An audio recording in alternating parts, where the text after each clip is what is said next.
our mouth, so I've got to keep him just locked in. No, we decided to sort of start recording this because we were doing one the other day, and one of our the people that we were presenting to recorded it, and we had a look at it. I thought, geez, that makes a lot of sense, just in terms of getting feedback and having a chat about things. So thanks, buddy. We obviously won't release any of it without any of your approval or permission, but it's really just an internal thing. So Dan can talk to the guys. All good. So listen, Dave, mate, thanks for the opportunity. I'm going to run through a bit of a spiel I have here, and then we'll get into the demo, if that's okay. But I said, fundamentally, what we're trying to do is sort of take the last, 40 years of professional business, the last, 10 years in the Unreal Engine, and wrap it all into a platform and a program that you and others can use. So, one thing that we've become very familiar with, and you've seen certainly plenty of our V2i real-time consultancy work, the power of the Unreal Engine, the fact that we can now sit it in a 3D accurate cesium world terrain, now that we're connected through AWS, the Internet of Things, it just opens up so many opportunities. But what we're very aware of, David, is that so few people, whether they're consultants or clients or even, university students, have any little idea of the power and what's available these days. So our objective is to try to develop something that ultimately, is licensed. We're not quite sure what the licensing stuff will be, but it will certainly be well within the realms of what we currently pay for, things in our development industry, but really to put the power of those pretty incredible tools into your hands. And what this is about is no technical knowledge required. The beauty of it being based on the Unreal Engine is that it's kind of designed for a 6-year-old to use. So our sort of research. Oh, come on. Yeah, David, you are, mate. Don't be. I've seen you. You're at least a 6.5. So don't hold that against you. But really, all the effort that we're doing is. All the effort that we're doing is doing all the complicated stuff in the background to make it easy to use at the front end. I've got to say it's very early on. We're actively seeking fairly significant investment and partnering to take this to the next level. Whilst we've got this Epic Mega Grant, which is wonderful to be acknowledged and supported by Epic, the funds that we received from them, were a small chunk, but we're kind of in there. We're in the mix now, which is good, and we'll certainly be going back to them for some additional funding, within a couple of months. And again, part of why we're doing these sessions is to get feedback, to make sure that what we're doing is heading in the right direction. And sort of, if Epic are going to give us some more funding, certainly what they want to see and hear is sort of industry feedback to what we're doing. So the other thing that we'll get you to do, David, if it's okay, I'll ping you a little survey at the end of this. It's a little take you 2 minutes to fill out. It'd be, again, if you could, it'd be great. So we can just put that onto the list of goodies that we want to try to get back to Epic and indeed, other investors and partners. I guess, we're going to focus at the moment on sort of greenfield planning sort of outcomes. But the reality is this tool and this technology can go across just about any sector and any element of our sector. So, we can do exactly the same exercise for shopping centres, for hotels, for retirement villages. In fact, we are doing something for retirement villages. Right across farming, we're doing something for farming at the moment, solar farming. There's a whole range of things. I mean, anything that's got, criteria or development requirements that we can use the gaming engine to calculate and to do sort of in real time out of a push of a button, bring this sort of bit of the AI into it is what we're trying to do. So in essence, we're trying to take some of the, complex and the time consuming things that we do in our industry and fast track that through letting the computer do it. But then importantly, moving from the static 2D world into an immersive 3D world and doing it from day one in the project life cycle. I guess that's why we call it Sketchtime, is that, ideally we want to think, we've been in a position, as soon as you have a project in mind, this is kind of where you go to start. And so what we're trying to do, and again, very, very early days, is just sort of demonstrate with this little showcase that we're doing today of how that sort of process might unfold.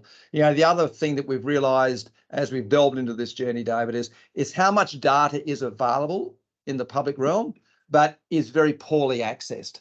So certainly part of our remit is just to expose that opportunity and to work with governments and local authorities and state governments to better sort of facilitate the public awareness and engagement of that data. So I guess without oversimplifying things. Next time we have this session, I'll be driving this. I know I've said that a few times, Dan, but at the moment, Dan's going to be driving it from Perth. Now, there might be a little bit of internet lag because he's in Perth. He's remoting into his desktop here on the Gold Coast, and then we're watching it via Teams.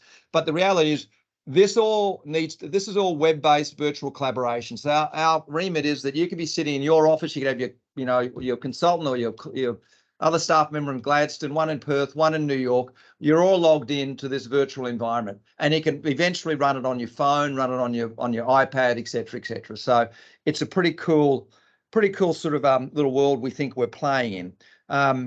As I said earlier, gaming, we're based on the Unreal Engine. We've got Cesium World Terrain.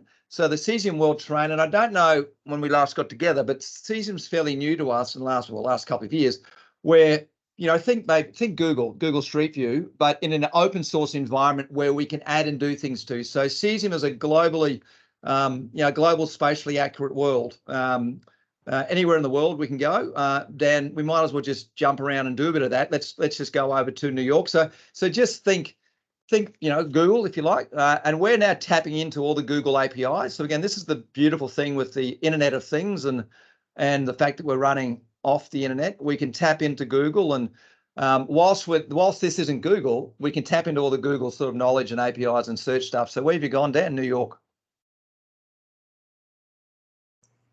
You on mute, Dan? No. Oh, sorry. Yeah. So in essence, David, we can go anywhere in the world into a spatially accurate environment. Dan, let's also, while we're here, skip over to San Fran, where we've got the photogrammetry. What we're also, I guess, wanting to demonstrate is that the publicly available data sets are just growing and growing and growing. So this is San Francisco. Now this has got, a 2 centimeter data set photogrammetry over all the CBD. I'll let you go and have a quick look on the ground there, Dan. But this sort of data set is starting to become available anywhere in the world. Now, we've got it for all of our capital cities here in Australia. But again, traditionally, most people don't have the ability to access it. So what the gaming world's doing through a whole range of clever things is providing access to it. And that's pretty cool, high quality data that's now available. So part of our remit here is just exposing, the industry to these data sets that are available. So Dan, we might slip back to, we'll come back to San Fran, but we might slip back to Caboolture West will do. So what we want to do at the start, David, is first move away from this 2D world into a 3D world. So now this is the Caboolture West site that A.B. Jennings and state government are playing with. But the ability just for people to understand topography in the first instance, but then also to understand what's around the site. So whilst we're playing with Greenfield, this could be any site. So what we can do under Dan's little buttons on the right-hand side is pull up all these base information. So Dan, want to quickly run through the base plans?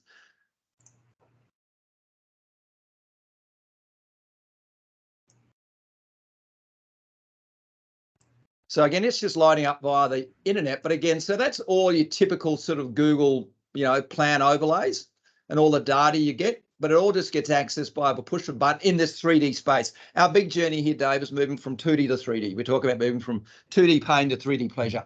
And it's just an example of these data sets that are just available at a push of a button that you can use to help people and this initial phase, just understand what's around the site. And another little thing we can do, tapping into Google APIs, if you want to understand, if you've got a development site there where the closest Woolworths is or something, Dan, you want to do a quick little search? So again, just tapping into Google APIs, it says, okay, there's 5 Woolworths, and it will tell you how far away they are. We want to go the drive distance. So, so all that stuff, David, that's all happening out of a push of a button. We're just tapping into Google APIs, and that's exactly what we're trying to do with all these data sets. So Dan, let's maybe go down to Tasmania, which, in fairness is probably Australia's, showcase of open source data. The reality is, speaking to the federal government, all this data is here, David, but for whatever reason, it gets kind of a bit locked up behind closed doors or different systems, or you got to license something, but it's all public data. So good old Tassie, out of all the states, has opened up all their data so that anyone can access it. But of course, the challenge there is, accessing it in the way that you can sort of do stuff with it. So Dan, just want to quickly run through what layers you're playing with there.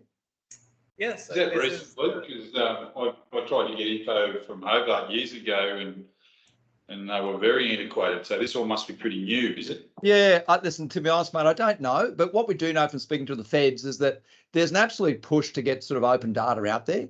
But different state governments and different local authorities have got, there's a bit of a fear factor, which is really awful, to be honest. But again, all we're trying to do at the moment is showcase, if you can access data, how you can better understand it, particularly if you can overlay it, into a 3D environment. So all this first array of things is just simply understanding the site, understanding the data, doing that bit of sieve mapping or whatever you want to do.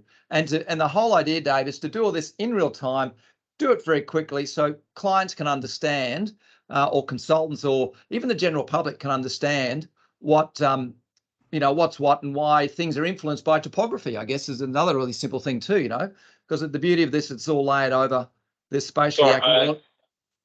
I just lost about maybe a minute there. It just froze up. Oh, did it? Yeah. No, that's okay. Yeah. That's cool. It's called the internet. We're in Australia. Now we're just sort of saying that, just the ability to access data and to make it sort of understood, over topography and to do it in real time. So our objective here in Australia, you'll click on Australia, you'll click on a state, you'll click on the area, and then you'll filter the data you want, and you can do all that in real time. And there's no reason why that can't happen, but, we've got to work with more, specialized cloud server people to make all that happen. But all that data's there, and we're just demonstrating, how it can be available at a push of a button, overlay it over the topography, and use your opacity slider to understand what's happening. Let's quickly go to Perth. So Perth and WA is pretty good too. And again, this journey of open source data is just getting better and better. And ultimately we'll do this all over the world when we develop partners in different parts of the world, because it's just a lot of it is just government data. So Dan, what are you going to get into there, mate? The shipwrecks and the school bus routes. All right. So again, just as an example of the diversity of data. So these are all the shipwrecks, sitting off the coast of WA. Now they'll all be meta tagged with all the information. So the other thing too, Dave, is whilst we're sort of playing in the planning and infrastructure development world, our end goal is for anyone to be using this, school kids, university, anyone, and let them play in this sort of spatially accurate 3D world and give them all this data and then give them things to add to. So I guess we're just demoing data sets and how they'll be able to come in. So they're all the bus routes, right? The school bus routes, Dan? Yep. So again, just an example of the data sets that are available, but at this point in time, not many people can get access to them, and certainly not get access to them in a 3D environment that sort of allows them to explore and do a few other things. So Dan, let's go back to Caboolture if you don't mind, and we'll start the good fun stuff. So once you sort of understand the site in 3D and look at the data that you want to get, and again, David, it'll be there's so much data out there, but it's all around how do we interact in the 3D world. It's called Sketchtime because we want you to start drawing and doing things in real time in 3D. So this is pretty cool where, Dan didn't really know how to highlight a ridgeline when we started this, but now he does. He can highlight gullies and rivers and whatever, but you can do all that in real time. He'll be able to hand over the tool to you, and then you'll be able to jump in and do your drawing, and do all this collaboratively, a bit like a multiplayer game eventually. But the beauty of this, of course, is that it's in real time and that it's in the 3D space. So Dan, you just want to sort of highlight the 3D world?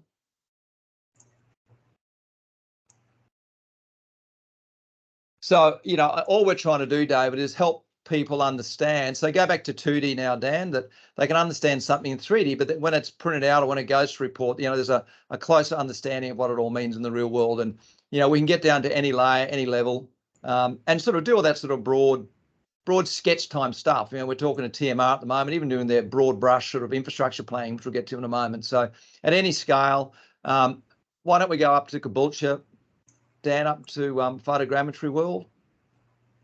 So you can also,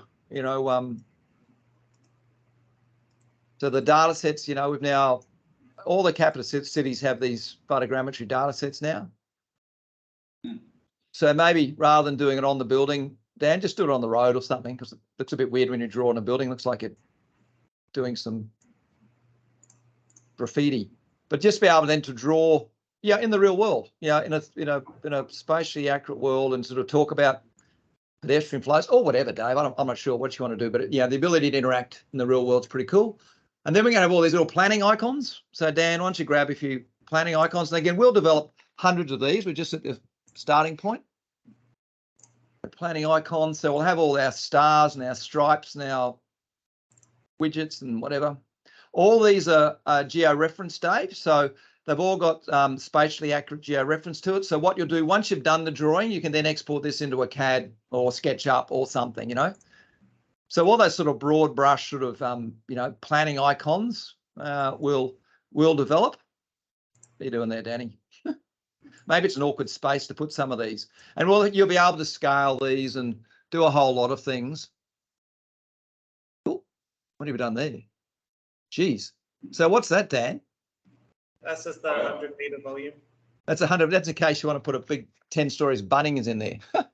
But, you know, the ability to do all that in real time is what we're trying to do from a planning point of view. There's a smaller scale one. So you're going to have all these predetermined things. And Dave, it's just all drag and drop. No technical information required. As long as you can use a mouse and keyboard, you know, away you go. So Dan, let's get into the 2D space. Let's go back out to go to Greenfield. So once you've sort of done your broad planning and you've done your broad blobbing and that sort of stuff, the ability then to do all your sort of generic space planning. So we're going to have hundreds and thousands of these. So Dan, I don't know what you're pulling out here. So Dan's decided he wants to put a marina, out there. That's bold, Dan. But the reality is, oh no, that's a community centre. That's cool. The reality is that's the retirement village one. Which one's that? That's one of the retirement village community centres. But that's at scale in that space. So, you know, in terms of sort of people quickly understanding the spatial requirements, you know, we'll be able to drag and drop all of these assets, and we'll have a much better filtered system. That's that looks like the one over at Main Beach. But then we'll also be able to go to that particular location in Google. I think that's down at Cova. So, you know, we want to do a quick little Google one too, Dan, in a moment. So again, we're going to have, oh my God, what have you done there? Oh, that's Sheridan Mirage, Port Douglas. So you'll be able to then drop in Google. So it's all sort of integrated. So you can bring sort of the Google world into what you want to do there and explore all that in the various ways. So again, intended to be very early on discussion pieces. David's gone to the walk around. So again, this is all about bringing this data sets into the journey very, very early on. So we'll have hundreds and thousands of these. Ultimately, we'll give you a tool where if you know something, like you're talking to a client and you want a, you know, this is a 5-lane, 6-lane interchange, you'll be able to go to Google or indeed Cesium, cut out what you want and bring it back into the scene that you're working on. And whilst we're doing this for Greenfield, it'd be the same for, as I said, retirement villages, shopping centres, you know, solar farms, all that sort of data set. So this is just all around helping people understand spatial requirements in 2D very quickly. Now, if you then want to move into 3D, the exact same thing will occur. So Dave, sorry, Dan, let's go down to, let's do the Olympic Stadium there in Brisbane, and then we might do some stuff at Roma Street because it makes a bit more sense to do the 3D stuff maybe in a built form. So, you know, the discussions around the Olympic Stadium and, you know, the size of, you know, 100,000 stadium over poor old Gabba. Again, this is intended to be very, very early on. You know, should have been used 5 years ago when they were even talking about it. So here's the Olympic Stadium from London, dropped over the Gabba. Yeah. So wow. within 30 seconds, David, you know, it's very simple for high-level politicians or anyone to understand that it's almost twice the land take, you know. And this is what we're trying to do, is sort of help inform these discussions very quickly by using very simple things. So Dan, let's go down into Roma Street and let's lay out. In fact, no, just stay there in Main Street, Dan. Sorry, just stay at the Gabba. Sorry, mate. Sorry, buddy. Just put the light rail down on that Main Street there. So, for instance, you know, let's just say we want to put you know, a light rail down through, I think that's Main Street. So again, you'll just simply drag and drop. Oh, that's okay. I was going to do the other one, but that's okay. Drag and drop it in there.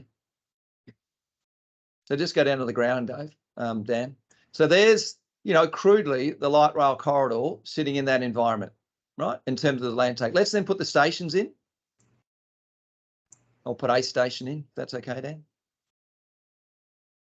So again, Dave, the intention is to use this tool very, very early on. As technology and AI and a whole lot of other things unfold, this stuff will go a hell of a lot further than this, what this is. But in terms of just understanding land take and understanding impact, there's there's a double island station, very crudely, very simply. So, in terms of, and Dan, can you want to shift the whole thing over so it sits within the road reserve? Or is that too hard to do? See here, you kind of got it off the middle. Anyway, you get the idea. So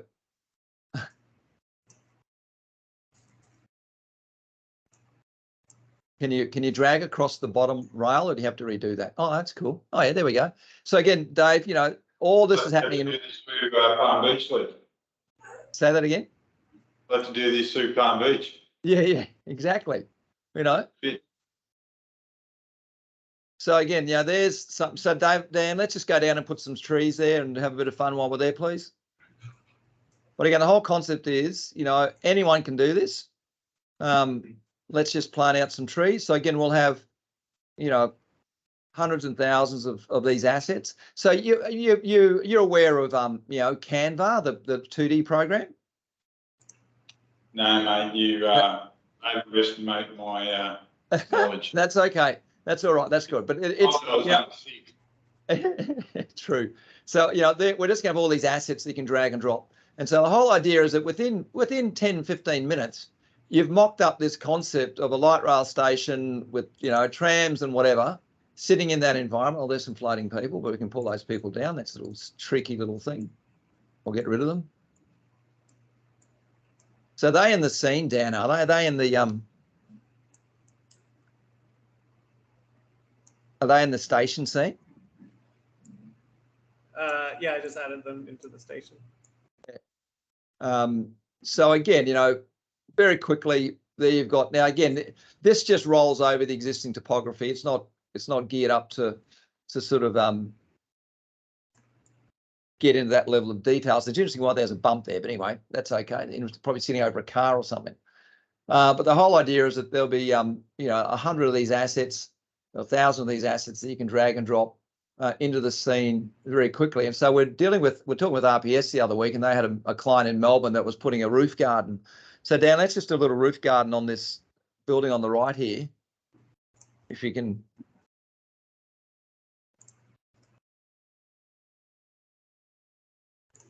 That'll do.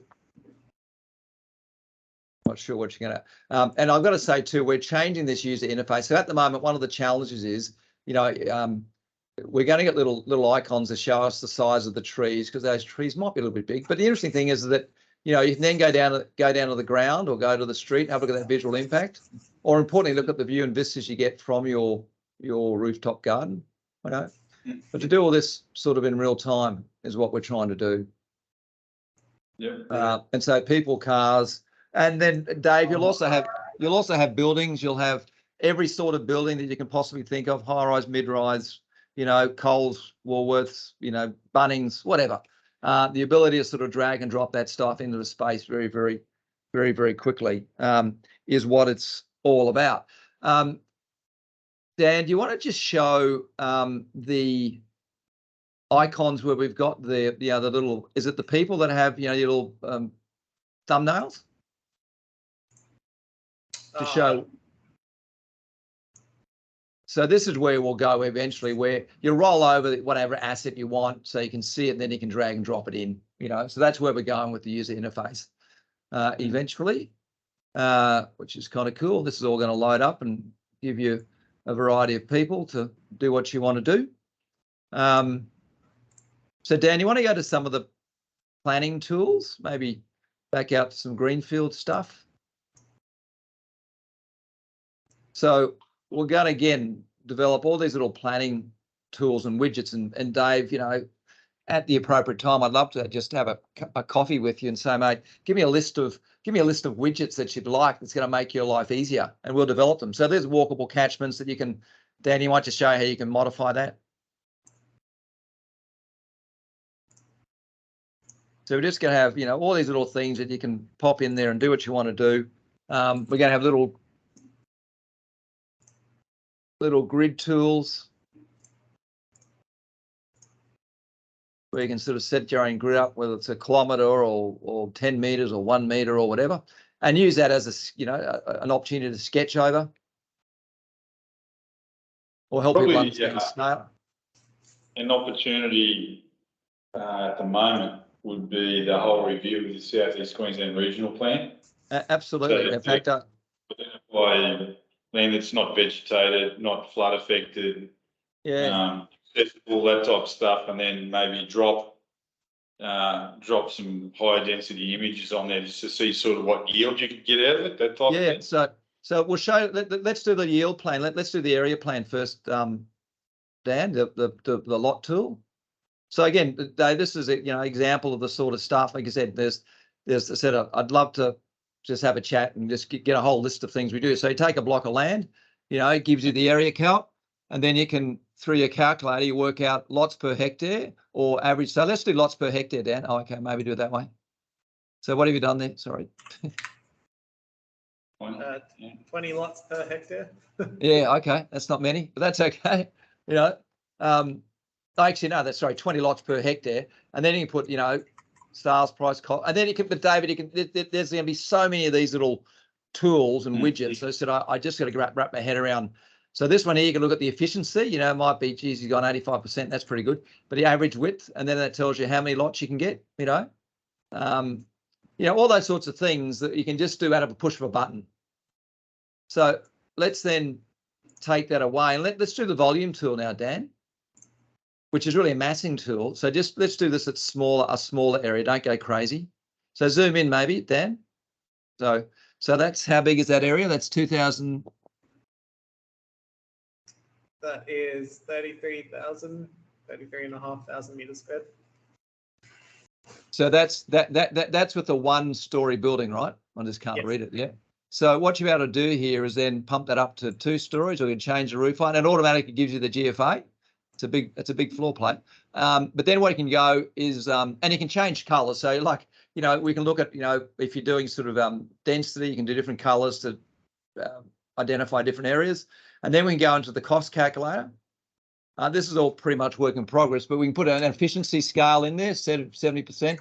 And if you, so you want 300 square meter units, it tells you it's got 550 units, and then you put sales price and a construction price, and sort of very quickly brings you some, some feasibilities into that. And then we can do car parking and a whole lot of other things, Dave. And I said, I'd be really keen, if you're interested, to come down and just have an hour or two with you, just to talk about some of these little calculations that would make your life and other planners' lives easy, rather than sort of peeling through the planning codes. And again, noting that this is intended to be very early on. Obviously every local authority has different codes, but to do stuff really quickly, really easily. And then what we're going to be able to do is that you'll be able to do 15 of these things. And then we're going to have this global tool, which will link all the totals together. So you can get a total GFO, total number of car parks, total number of units, a whole range of other things like that. So Dan, just doing the next one. And then whatever you put in here, it will relate back, I think, does it, Dan, to a global tool? It should. Yes, it will. It hasn't yet. But anyway, yeah, so we're just sort of coming up. So we'll do the same thing with car parks, with marinas, with farm. We're talking to, an ag guy that, has got all this data for farming. And I guess that's the other reality, Dave, is that all this data sits out there, but it's not easily communicated. It takes a lot of time and effort to sort of understand it very quickly. So our intention is to use technology to allow us to understand the stuff very, very quickly. What other tools do we have there, Dan? Solar calculator. Yeah, again, same sort of thing. We got a couple of guys looking at solar farms, or indeed looking at solar farms over lakes now. We're also going to add some evaporation rates in there. That's a small solar farm. But anyway, that'll do. The same deal. It sort of gives you efficiency, how many panels, kilowatts of power, the cost, all that sort of stuff, just about anything, but be able to do it at a push of a button. Dan, what about the road tool? Let's do the road tool, which is a little bit like what we did previously with the light rail, is that we're going to have all these standard roads. So all of a sudden Dan's overlaid a, pretty big boulevard road out there. You can change that also, can't you, Dan? Yes.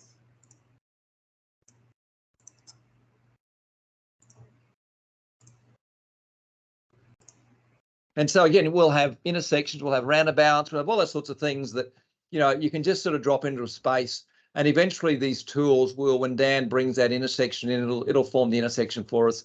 It'll eventually tell us that, if we're going too steep or if the crossfall's too much, it'll highlight red and say, we can't put a road there, or you've got to put this many cut and all those sorts of things. So that's where it's all going to go. And then we're going to, and that's because, Dave, it's all based on, that's what AI is going to do. It's all based on requirements. So each of those roads, I think there's 25, or I'm making this up now, I can't remember, 25 road standards across the country. And they've all got, particular standards for radiuses and curbs and crossfalls. We're just going to feed all that in, and it'll tell us if we're out of those or if we're within the minimums or maximums. We're going to have, we're going to put down the bike path, Dan. Oh, where are we? Sure. We're going to have bike paths, we're going to have heavy rail, we're going to have freeways, because they're all just standard sort of toolkits.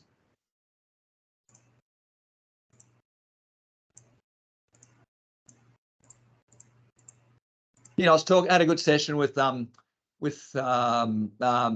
Collins. Yeah, Matt Collins, the peer man. Again, I mean, he was really good, really keen about this, and keen to understand how the Institute can better engage. And you're right, Southeast Queensland Plan, a whole lot of other things. Who knows where it might go. So I guess what we're trying to do at the moment is just spark people's imaginations to, if people had this tool and it was available to them, what they could do, what could, how they could use it, and how they could change community consultation, or how they could rethink. If we gave, the people of a particular, location, time to play in a space, say, well, you tell us what you want, have a bit of a play, and we'll have a look at it. I know that I've got to be careful how I say those things, but who knows? But, and this is said, we're very, very early days, and this has got a long way to go. But what we want to just try to ensure is that, the industry, and I'm putting you in the, the industry feedback group, think there's some possibilities here if this can, move forward and work easily and become accessible to anyone and everyone. Dan, you want to quickly do the maybe snapshot tool, measurement tool, comments tool?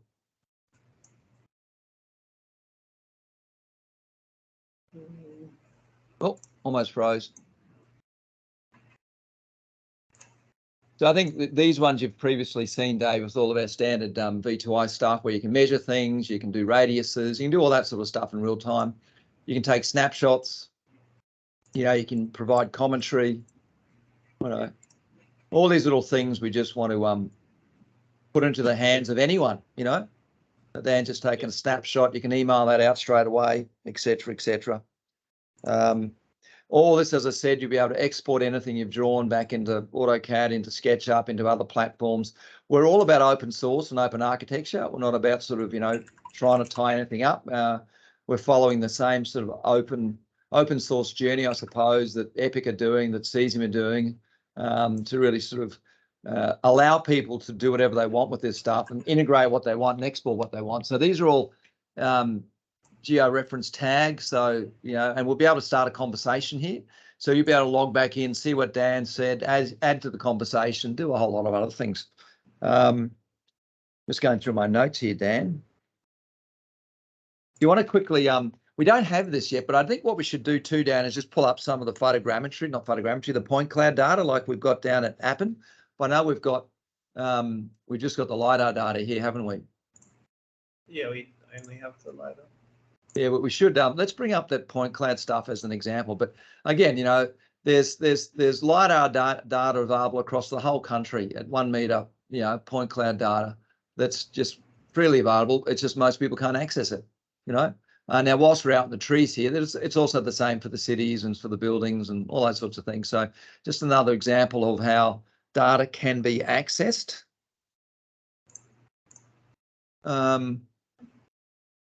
What else we got there, Dan? I think that's it. That'll do for the moment. So Dave, that was a pretty rapid fire. Hey, Dan, just go back down to the Gold Coast to the photogrammetry there.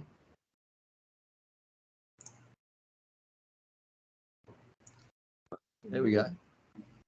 So it's interesting, Dave, you know, what we're setting up, you know, these little metaverses for all of our clients, like the Walker Corp and Lend Lease, they're all going to have all of their own projects, all in this one environment. So we're talking the same with TMR too, you know, get all of their projects into an environment that they can access or provide access to, you know. Yeah. So there's the Gold Coast. But you're right, you know, it would have made for some interesting discussions around, you know, light rail options, and maybe provided those in a way that might have been a little bit more, what's the word, easy for some people to understand, I suppose. All right. Yeah. So Dan, while we're there, let's just go and put a, you know, an 8-story building on one of those on the highway, mate. Get back to the highway. Sorry. That's it. Let's just find that little building there. That corner lot's fine. And just put your area tool over and put a 10-story building. What we're eventually going to be able to do is that you'll highlight an area, it'll flatten it, take away the photogrammetry, and then allow us to do these little basic sort of, you know, height analysis tools. So again, really simple and easy to see. Let's go 10 stories. Let's make it red so it's really easy to see. Let's go and make it full opacity, strong. Let's go up the road about 1 kilometre, Dan, or 2. It's a big building, isn't it? You want to kill the widget? Can we kill the widget on that one? There we go. So maybe go to the other side because you're not going to see it from there because there's a hill in the way. Maybe go to the ground. Sorry, Dan. I know it's hard when you're driving and I want to know where I want to go. But anyway, Dave, you get the gist. Is that, you know, in real time? Oh, look, there's the red building. Yeah, not very noticeable, but be able to do all this stuff in real time, you know, and just get through this process faster to help sort of, you know, move to the next level, you know. And at the end of the day too, you'll be able to integrate all of your models. So if you're doing something in SketchUp or the architect's doing something in Revit, they'll be able to drag and drop and bring it in straight away. So I'm conscious of time, Dave. That's a very quick, dirty overview of where we are. And I said we're very early on in the piece. I reckon, you know, if our public rollout's 100%, we're probably at 5%, 10%. So there's a fair way to go yet. But again, part of these little sessions are just ensuring that we're developing something that might be of interest to somebody like you, you know, and to get any initial thoughts and reactions and any observations that we then can try and tie back into what we're trying to do. So I guess the first question is, you know, what do you think? Look, it's great, mate. I could see its application for infill situations like the one we're looking at. Greenfield, less so because we don't have any land left, but there's going to be a big inquiry into that fairly soon as well. So that's pretty valuable for sort of, I guess, testing different scenarios to see what sort of yield you can get on greenfield land. I can imagine people in, you know, bureaucrats who plan roads would be able to use this as well to in future corridors and things like that. No, it's really good, man. That's good. That's good. So Dave, I guess a couple of questions. Are you interested in being and just doing what we've just done? I mean, we're probably maybe another 6 weeks we will have, or maybe 8 weeks we might have another version. You okay to have another session then? Yeah, I might call in some other people too. Because we, you know, Leslie Curtis, don't you? Yes, I think yes. So Leslie does visual amenity work. The Planning and Environmental Appeals. Yes. And Zach in our office helps him out with accurate photography. So I'm just interested in how accurate you can get this stuff, whether it's just Zach with what he does as well. Yeah, absolutely. Well, again, you know, that sort of comes back to just how accurate you need it to be. But certainly I'm going to say, you know, for the preliminary discussions, it's you know, you know, it's as accurate as, you know, as Google is or whatever, in a court of law and that sort of stuff where where you need finite things. It depends on the area. You know, you might go and get more detailed survey data that you can add to this.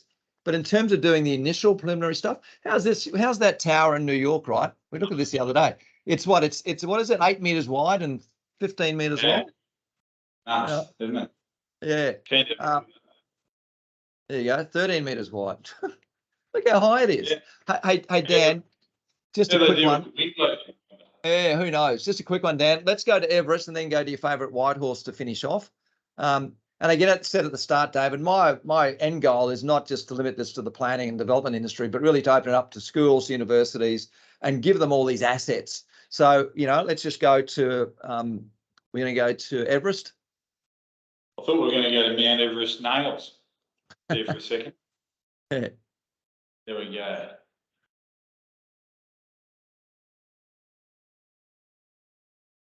So Dan, can you get rid of those other, I know it's all UI stuff. You see the other points of interest? Can you kill those? See the red ones? Oh, there we go. So there's the top of Mount Everest. Let's give a nice little sunset. So even just from a geography point of view, oh, there's Dave. Look, he's riding on their bloody snow-capped mountains over there. That's a very large yellow writing. To write your name in that amount of snow would be quite a big area. Yeah, it would be. You know, let's now go up to over to Whitehorse, White Rock. So Dan's been to this place, Dave. It's a place in where's it? The Ukraine? No, where is it, Dan? In the Yukon. Yukon, sorry. Where, you know, this is a good little bit of geography, I guess, or something. But let's see if we go there. So a little city up north that in the winter solstice. Let's go out to the main street. In the winter solstice, you get 3 hours of sun a day. Right, there it is. But then in the summer solstice, you get 22 hours of sun a day. Yeah. So again, just interesting things like that. You know, I think it's really kind of cool. So there you have it, Dave. Yeah. Do you think it's worth pursuing? Not wasting our time? Sure. No, you're not wasting your time at all. You never are, mate. Yeah.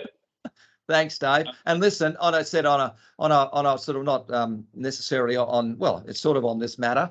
I'd love to be able to come down at some stage and just sit with you and you know, because I'm a little bit out of the loop when it comes to day-to-day, you know, planning stuff, and to sort of just get an idea of some of the wish list tools that you might like, you know, or the things that, you know, you do that are a bit menial that take time. Because what we want to do is just develop a whole series of tools. And I'm just trying to find some people locally that I can spend a bit of time with just to give me a bit of a refresher, because I'm a bit out of that sort of hardcore day-to-day loop, if you like. Yeah. We do that over lunch or something? Mate, of course we can. Like I said, there's other guys in our office. Yeah. And if we get them involved and use the screen that I'm looking at here in this office, then you're probably likely to get a good cross section of ideas, I think. All right, mate. So listen, how about this? Because I'd rather do that sooner than later. Where are you there, Dan? This is the near map Boston capture, which is not great. Right. It's not. So when you say near map? Yeah, this is the near map data. All the other cities we have is aerometrics. Right. Oh, so we've got Cesium have got near map in there, have they?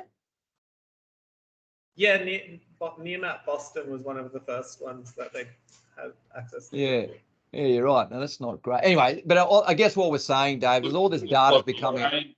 It's like Kiev after a chill. Sorry, anyway, mate. All right. Hey, listen, buddy. I said I'm conscious of time. I've got another session at 4. So, mate, I really appreciate you sitting in. I'll ping you another email and let's get together, you know, the next couple of weeks, and we can have another demo and let's get together with some of your crew. Because I just like to get a little bit more, you know, detail in terms of the sort of stuff you're dealing with on a daily basis and how we could use this technology and AI to make that life easier for you. Well, indeed, for the profession, to be honest. All right. Yeah. No, it looks good, mate. That looks fantastic. Right.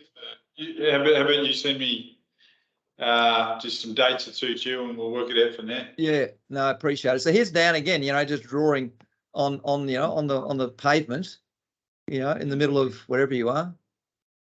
Pretty cool. In Denver. In Denver. There we go. All right, David, I'll let you go, buddy. Thanks for the time. No worries.